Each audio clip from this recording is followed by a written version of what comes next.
Hi everyone, I am Anshuman Arora and today I am accompanied by Mr. Vivek Atray, who is an ex-IAS officer and the author of It's Still a Wonderful Life. Welcome to this interview, Mr. Atray. Thank you, It's a pleasure Anshuman. to have you. Thank you so much for being here. So today we'll be discussing about this beautiful book, It's Still a Wonderful Life, Random Forays by Vivek Atray. So what I'd like to know here is that what is the intent behind this book? Like what were you thinking when you were writing those articles, and who is this book really meant for? Yeah, it's meant for everyone, and as you can see again, it's still a wonderful life. So the intent is to tell people that despite all the problems of the world, it's still a wonderful life, Right. despite everything. And the articles that I've written for the Hindustan Times are part of a column known as Random Forays. So random is basically any subject I can write on. Forays means to enter into enemy territory or any territory. And basically it's about life. Right. So the book is a compilation of 120 of them. And these are society related, relationships, social media, spirituality, sports, and success. I think that's a lot of S's, but anyway, lots of topics, Right. lots of different subjects, and written over 5 years of column writing. Okay. So like you mentioned that this book has not been written in one go. You've been writing these articles since the last 4 years. So when is it that you decided that you'll compile them into one book?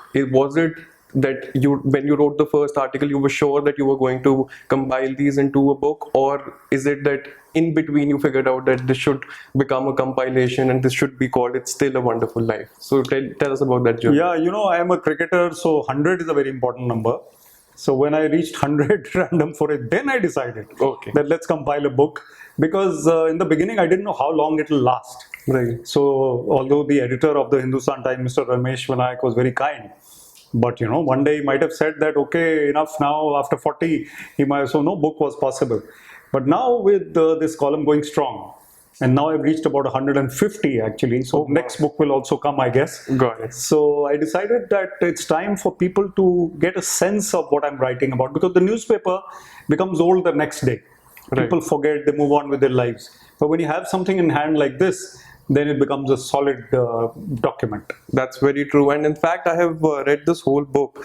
And one thing that I would say is that this is a kind of an evergreen book, because this is not only appropriate for 2021, but even if we say, let's say after 50 years, if a youngster like me, a 21-year-old, opens any page of this book and starts reading it, it will be appropriate for that time also. So what is the mantra of writing an evergreen book that stays for a very, very long time?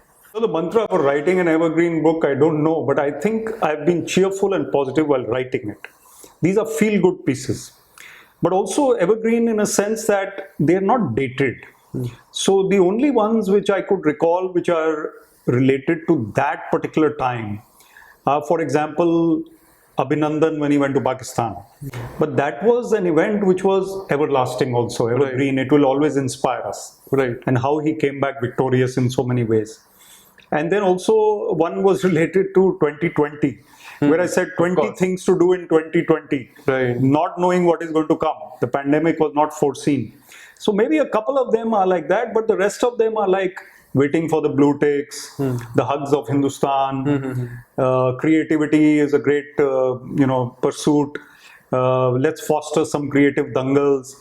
Then there's one titled Government is the Greatest Entertainer. Right. These are evergreen kinds of pieces. So if given a choice, which is that one article that you would say is the best or your favorite out of the 150 that have been written in this book? It's very difficult. I love sports, so I think the sports related ones come to me very naturally. I write them with a flow. Right. I think spirituality is also becoming important. So there's one called Outwitting the Stars. And Outwitting the Stars is from the Autobiography of a Yogi by Paramahansa Yogananda. So I loved writing that because I read that chapter, how he says that we can alter our destiny. Right. It's not like the destiny is written when we are born. It's like we can work on it and become better by attuning ourselves with the Almighty. So that's a very spiritual one I wrote. And there are many on the elderly, because I feel that the elderly actually read more newspapers than youngsters. So I think they have read most of my pieces. So there are many to motivate them as well.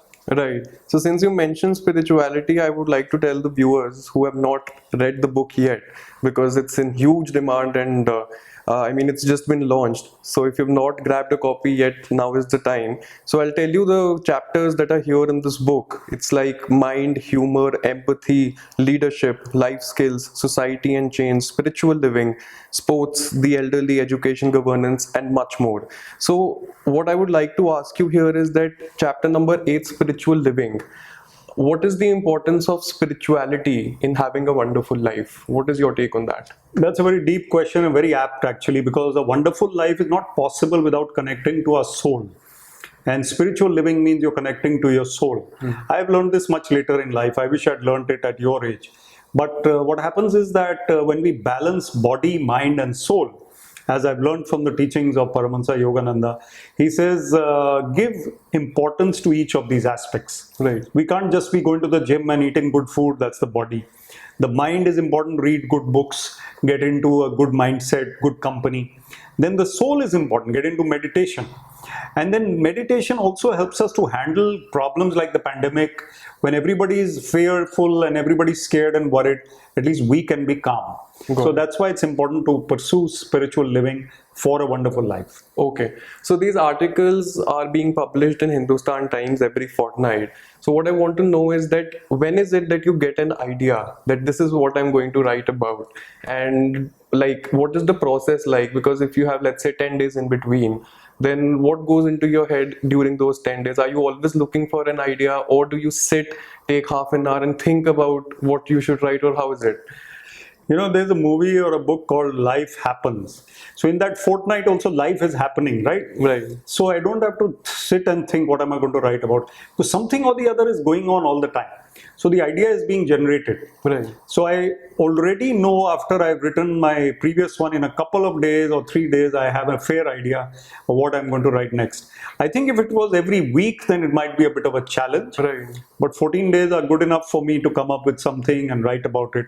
Sometimes I must confess I come up with that idea on the very last day, but most of the time I have it in my mind. No, I would say that this is your writing experience that you are able to do that, and this is a commendable job, because for someone like a layman like me, if you tell me that I have to write an article every 14 days, I'll be panicking all 14 days, not knowing what to write. So that is something which is spontaneous and it comes naturally to you. But so Random Forays is the name given to these articles because one article is about sports, then the other one about governance, then the third one about spirituality. So that way they are random in Hindustan Times. However, when we talk about this book, they have been compiled very nicely under 14 different categories: mind, humor, empathy, etc. So I would like to ask you that, are these actually random? Because when you read it in the form of a book, you feel like it was all very well knit and well structured. So how is it that, I mean, did you really have this thing in mind since day one, that you will have a chain of thoughts when it comes to, let's say, spirituality? Because one article is followed by the other and it makes perfect sense. So how is it? Is it just a coincidence, or how did that happen? Yeah, I think you're right. It is not random in that sense, but they have been compiled later topic-wise, and when they were written, they were just going with the flow. So the thing is that as I try to balance my own life, all these things become important. Sports tricks when the Olympics are on, when the world is going through a crisis, sports was giving me at least a lot of joy when I'm watching even recorded matches on TV. So at times it will be music, at times it will be books, right. At times it will be government. So if government is to focus on education and healthcare, I have to write about that, I feel. Right. Other things which are important are coming to me at the same time. So I think it's random in the sense that I cover a lot of topics, but not so random in terms of overall impact. So that's the key. So now I have a question about the author, not about the book, but about the author. That you are a very well-known motivational speaker also. You have more than 4 million views on YouTube. And if given a choice, would you prefer speaking over writing or writing over speaking? If you have to choose just one thing for the rest of your life, what will you do? I think that's a fantastic point, and I'm always emphasizing the fact that I'm a better writer than a speaker. But people get to see me and hear me speaking more often. And unfortunately, people don't read that much. But if they read my work, I think I'm still better at writing than speaking. So I would like to improve as a speaker further. As a writer, everybody can improve, but I think I've found my zone in this random forays. And the thing I want to improve in my writing is the fiction part. So my first two novels were good, but I want to write a great novel one day. Right. So I need to keep improving in both. Got it.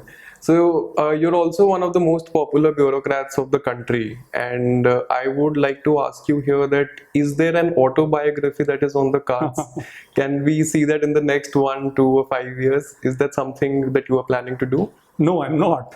I'm trying to fictionalize a book about a civil servant, about an IAS officer, and I'm planning to write it in a humorous vein. It might have some incidents from my life as well. But a lot of my life is outside the service, as you know. Not planning to write an autobiography. I don't know about being popular in the whole country, but I know that whoever I met as a civil servant, I tried to help them. Right. And so those people obviously felt happy about the way I dealt with them. So that's a reason for the popularity. Okay. So if in an imaginary situation, if you were to write an autobiography, or if someone was writing a biography of your life story, or probably making a movie of your life, what is the title that you would want? Still a Wonderful Life. Okay, got it. Maybe part 2. Okay, so it was a complete pleasure being in conversation with Mr. Vivek Atray. If you've not grabbed your copy of It's Still a Wonderful Life, you are lagging behind. And I am one of the lucky people who live here in Chandigarh and got a signed copy from the author. So the Amazon link will be tagged with this video. Please do order your book, and let's live the wonderful life as much as we can. Thank you so much. Thank you, Anshuman. You did very well always, and thank you for your energy and good questions. Thank you. Thank you.